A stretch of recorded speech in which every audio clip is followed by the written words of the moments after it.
Alright, happy Monday guys. Just going over some announcements for the week. So that 7 a.m. is an option there on that Google spreadsheet, so make sure you guys give us your opinion on that if that 7 a.m. option works for you. Also give us some feedback, again, keep it coming about the Zoom and the Mind Body platform for the classes there. Other than that guys, the schedule for the classes, for the live classes, are going to stay the same again, just like last week, 9:30 on the Monday, Wednesday 4:30, Friday 11:45, and then also we're going to have that express class on the Tuesday at 1 p.m. So if you guys want to join in on that half an hour class, make sure you guys sign up on that. That will be posted on our blog, so you can join on to that class from there. Other than that guys, I'm going to pass it over to Deanna for the workout. Hi guys. So today it's a fun workout, one of my favorite kind where the reps go down.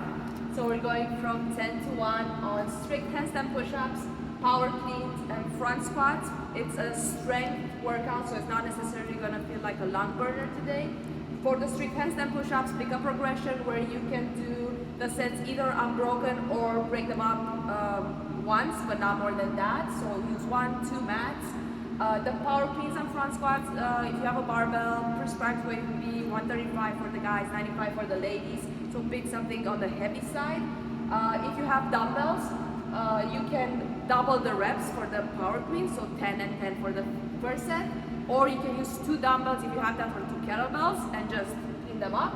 And for the front squat, same thing, either double them or use the 1, but keep the rep scheme as it is, so 10 to 1.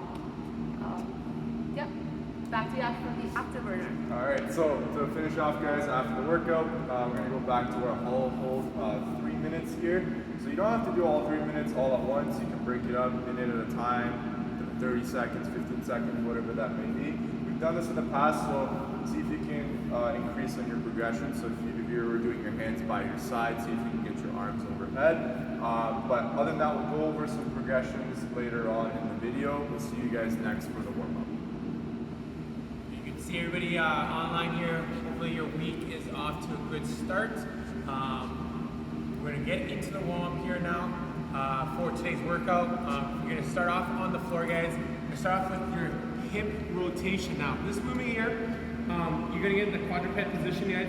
Watch your low back. So you don't want to be in an arch position. You want to tuck in that rib cage, and you want to tuck in your pelvis, so squeeze your bum a little bit to help you activate your lower abdominal muscle of your core. When you're in that position, guys, from there, you're gonna bring either your heel, you can start it backwards, so you can hit heel back, then you're gonna rotate over before you finish that circle, one direction. You can do 5 total on both sides, but you can also do it the other way around, where you tuck in your thigh slightly, lift your hip or your leg up, guys, and then you bring it around and back.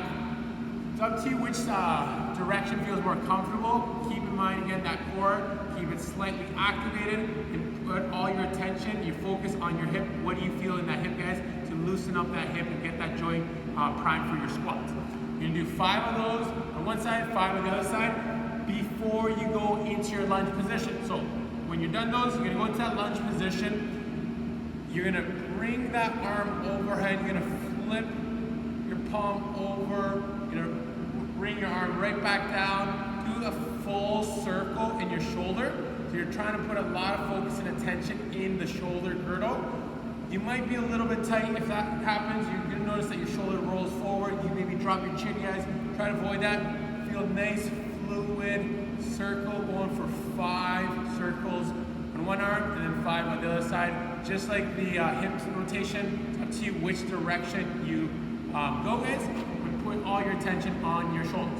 When you're done that, those circles, now we're gonna get into the 3 rounds of your work. So, you're gonna get your weighted object to warm up. That'd be heavy to get some warm up, guys. I'm gonna use this milk carton here for my deadlifts. Now, you're gonna do, depending on your object, maybe you're gonna have to go right to your single stance right away. Maybe you can keep a regular stance, up to you, but you're gonna go 5 deadlifts, that regular stance.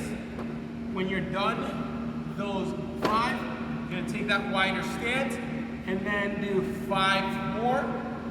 Okay, if your object's kind of awkward, you can do all 10 in that sumo stance, okay? When you've done the 10 deadlifts, from there you're gonna go to the floor, to your plank position, where now you're gonna emphasize your shoulder blades. So you're gonna squeeze your shoulder blades. As you squeeze your shoulder blades, you're not shrugging. When you're done retracting the shoulder blades, then you're gonna push through the palms into the floor to round your upper back. Notice on this movement, it's just my shoulder blades moving up and down without bending my elbows. So sometimes I'll see in classes the hips moving as well. Avoid the hips, avoid bending the elbows. You're gonna be doing 10 of those plank scap retraction. Emphasize that push down to help you activate your serratus and your lats. When you're done that, then you're going to your front squat. So you're gonna grab your object, you're going to, it's a single object, you're gonna hold both hands, go into your squat for 3 squats before you start your third round, or your second and third round. Yes. Have fun with this warm up. We'll see you next in the workout segment. We're back. Getting ready for this workout here, 10 to 1. So remember, that means you start at 10 repetition, work your way down to the last round of just 1 repetition.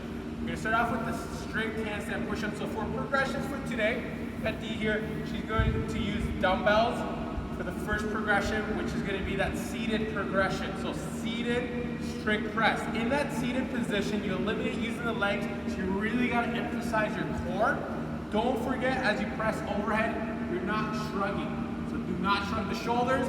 And last thing, watch where the elbows go in your press, so you're not winging out those elbows. Okay? That's your first progression. Second progression is going to be the dive bomber. So dive bomber, just go into the floor in that downward dog, so hips up nice and high. From there you're gonna go down. Remember, when you go down to the floor, your forehead goes in front of your fingertips, okay, and then you press back. Okay, so notice how Dee, when she goes down, she's leaning slightly forward, then she locks it out by bringing her ears to her shoulders. That's the second progression.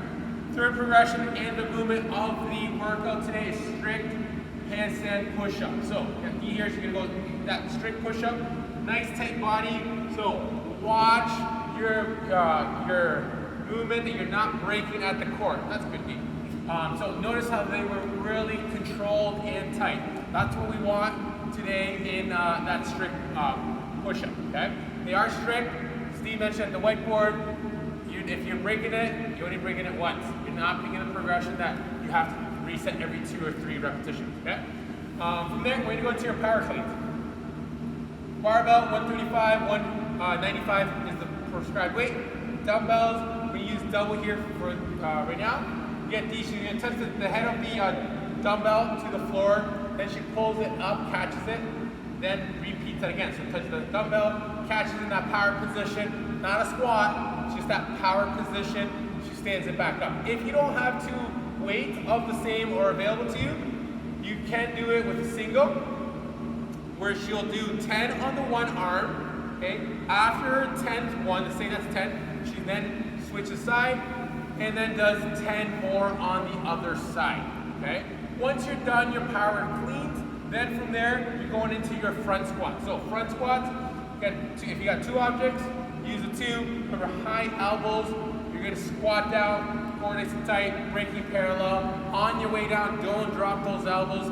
Think about on your way up that you're almost leading with your elbows to avoid them from dropping. If you do not have 2 objects, use that one, and you're just gonna hold it in the middle, okay? Whether you're doing a single object or a double object, the numbers will stay the same for your squats. You're just doing 10, you're not doubling it up, okay? That's it for the workout, guys. Let's see if you guys can hit this workout in 15 minutes, around that time frame for today's workout, okay? We'll see you tomorrow. And hopefully that workout was crushed under 30 minutes.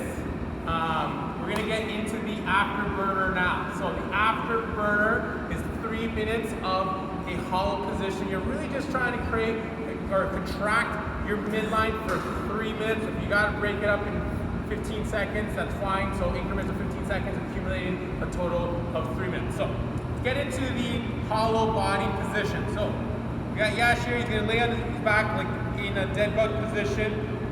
First progression, reach or bring your chest towards your thighs. If you need your hands, it can be there to support you, but don't use much of those arms because it's easy to get it confused on if you're pulling a little when you're fresh. As you get tired, you start pulling more and you start using more upper body versus that midline. So as soon as you can let go of the legs, just let go of them. That's your next progression. From there, you can slowly lower your legs down without compromising your low back. So your lumbar, mid to low back should be on the floor at all times. Shoulder blades above, off the floor. As soon as your heels are about a foot off the ground, you can then start challenging the upper body position. So I see a lot of times people bring the arms overhead. Not sure why they're doing that. You're trying to create a tight body so your arms are not flapping up overhead. They're nice and straight. Okay, our elbows are locked out, and you're in this hollow body position. Hopefully you accumulate the 3 minutes from here. If you're not breathing, don't forget, breathe guys. This is a good afterburner, gets you warmed up really quickly, so have fun with this one, get a little sweat on, feel a little moist today.